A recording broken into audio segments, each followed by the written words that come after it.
m'appelle Thomas Louis-Jacques Schmitt. En abrégé, c'est Tom Tom avec des H. Je me suis aussi fait appeler Phaistos au tout début.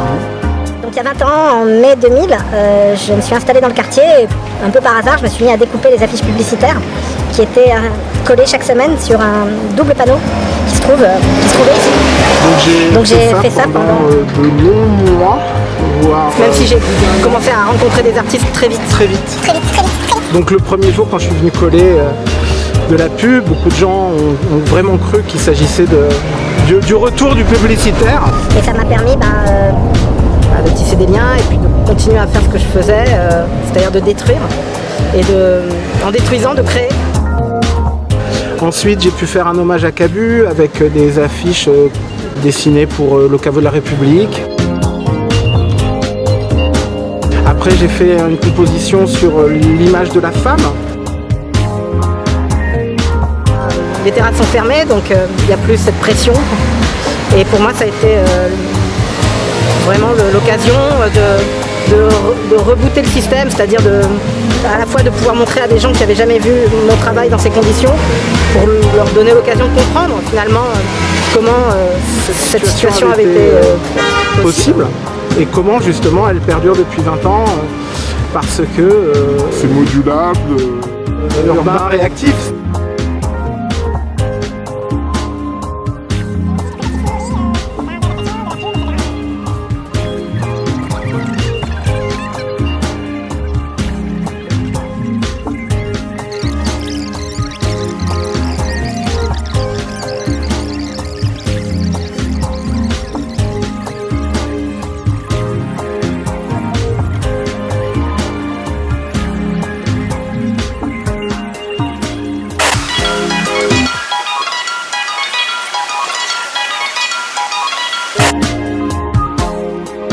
Par-dessus ces 3 couches, j'ai commencé à mettre vraiment des pubs, que ça soit pour une compagnie aérienne marocaine, que ça soit aussi pour des bijoux, et puis pour l'exposition de Toutankhamon qui a eu lieu à la Villette.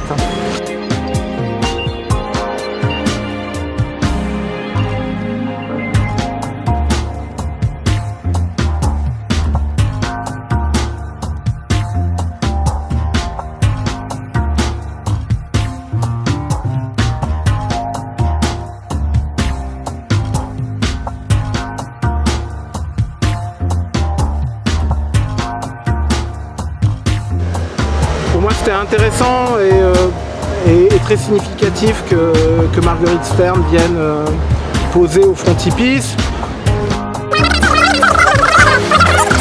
Pour moi, c'était important aussi qu'il y ait quelque chose au-dessus de mon image. En revanche, Je trouve que ça marche bien parce que la publicité étant quand même le mode de représentation souvent sexiste et de la domination. Tout d'un coup, ces images reprenaient une certaine autonomie et pouvaient être lues aussi comme une critique et pas seulement dans la complaisance de l'esthétique.